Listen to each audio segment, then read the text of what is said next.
Alguma vez você já se sentiu com medo de ficar sozinho no escuro?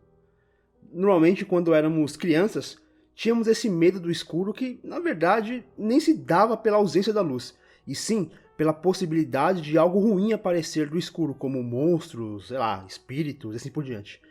Esse medo traz como resultado um estado de consciência mais preparado para receber algo que não esteja em nosso campo de visão. É como se o nosso cérebro compensasse a falta de visão com o estado máximo de alerta. Biologicamente, nosso corpo reage a toda e qualquer possibilidade de ameaça não vista. Por isso, muitas vezes, mesmo depois de nos tornarmos adultos, ainda sentimos um certo incômodo ou uma angústia quando estamos diante de uma total escuridão. Dessa forma, nosso medo do escuro pouco tem a ver com nosso medo de espírito ou qualquer coisa que o valha.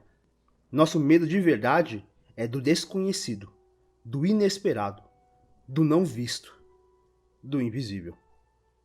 É nessa premissa que Leigh Hannell sustenta o seu terror em O Homem Invisível, uma releitura do clássico homônimo de 1897, escrito por H.G. Wells. Nessa nova leitura da obra, um ex-namorado abusivo de Cecília, interpretado por Elizabeth Moss, tira a própria vida e deixa sua fortuna para ela. Suspeitando que a morte dele tenha sido uma farsa, Cecília passa a ser atormentada por uma figura invisível que ela julga ser o próprio ex-namorado. Em seu terceiro longa-metragem, Leigh parece muito consciente do material que tem em mãos e aposta em uma direção que a princípio constrói o terror aos poucos, se valendo muito do espaço por meio da mise en place, conceito que já foi analisado aqui no Art Scenes. Logo nas primeiras cenas, Leigh nos apresenta as pistas de tudo o que se seguirá na trama: a obsessão pelo controle, a paranoia da vigilância e o medo do não visto. O diretor estende algumas cenas fixando sua câmera em pontos específicos e explorando os elementos presentes na mise en place, para realçar o medo do não visto. Por exemplo, logo após a notícia sobre o suicídio do namorado abusivo, Cecília sente o alívio por não tê-lo mais atormentando a sua vida. Porém, o espectador sabe que esse alívio é efêmero e que logo o horror surgirá em tela. Dessa forma, Leigh passa a provocar o público por direcionar nossa atenção aos elementos em segundo plano, como se, entre aspas, sentíssemos que há alguém que não conseguimos enxergar naquele espaço. Cecília muitas vezes é enquadrada nos cantos da tela, dando espaço para que fiquemos na expectativa de ver alguma cortina se mexendo ou abrindo uma porta, ou a luz se apagando. Durante boa parte do filme, essa sugestão provoca dúvida nos espectadores e na própria Cecília, que passa a ter a sua sanidade mental questionada. Será que o cara realmente ficou invisível? Será que ela está surtando? Será que aquele objeto realmente estava lá antes? Será que esse movimento da cortina é natural?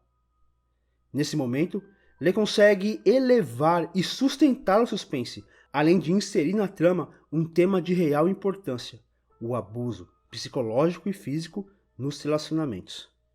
Cecília é o tempo todo desacreditada por sua irmã, por seu melhor amigo, pela polícia e até pelos médicos, o que também se estende a nós, espectadores.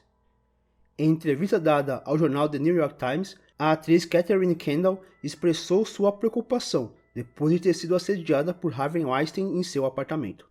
Ela diz, abre aspas, "Ele não me tocou. Não tinha certeza se as pessoas ligariam. Se eu não estava sangrando, destruída, quem se importaria?" Fecha aspas. A promotora de justiça do Ministério Público de São Paulo, Silvia Chakin, do GVID, Grupo de Atuação Especial de Enfrentamento à Violência Doméstica, diz que é de muita importância da palavra vítima, pois não raramente as declarações da vítima vão ser as únicas provas da violência. Ela diz ainda que a palavra da mulher ainda é vista com desconfiança.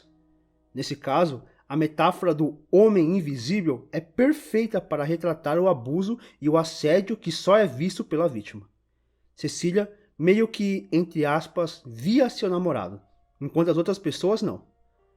E não só não via, como não acreditava que ele realmente existia naquela situação. Cecília tentava denunciar os abusos do ex-namorado, mas ninguém estava acreditando nela. E esse era o real terror que ela vivenciava. A primeira metade do filme somos estimulados a nos questionar sobre a real existência desse homem invisível. Essa dúvida nos coloca dentro da história, onde tentamos entender e enxergar o que não está sendo mostrado. Até aqui, Leigh sustenta o terror pelo não visto.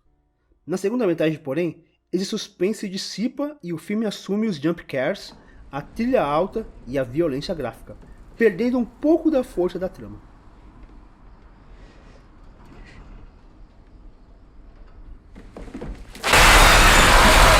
O filme deixa de sugerir e passa a mostrar os eventos. Apesar disso, Leigh mantém o filme centrado em sua temática principal, mesmo abrindo mão de alguns elementos que até então funcionavam para sustentar o terror inconsciente no espectador. O filme abraça o gênero sem medo de parecer inverossímil, ainda que haja uma tentativa de trazer certo realismo à história. Há diversas justificativas que acabam servindo como plot twists durante o terceiro ato. A trama ganha complexidade narrativa em detrimento do sensorial proposto na primeira metade do filme. O Homem Invisível já é visto como uma das boas surpresas do ano, seguindo o que fizera Corra e Nós, que estrearam logo após o Oscar e costuma ignorar tal gênero, como que dando uma resposta para quem ainda relativiza o gênero horror. I'm not crazy. Please listen to me. You're saying the person trying to kill you is in the room right now, but we can't see him? He's listening. Where are you? Where are you? Show yourself! Come on! Do it! There you are.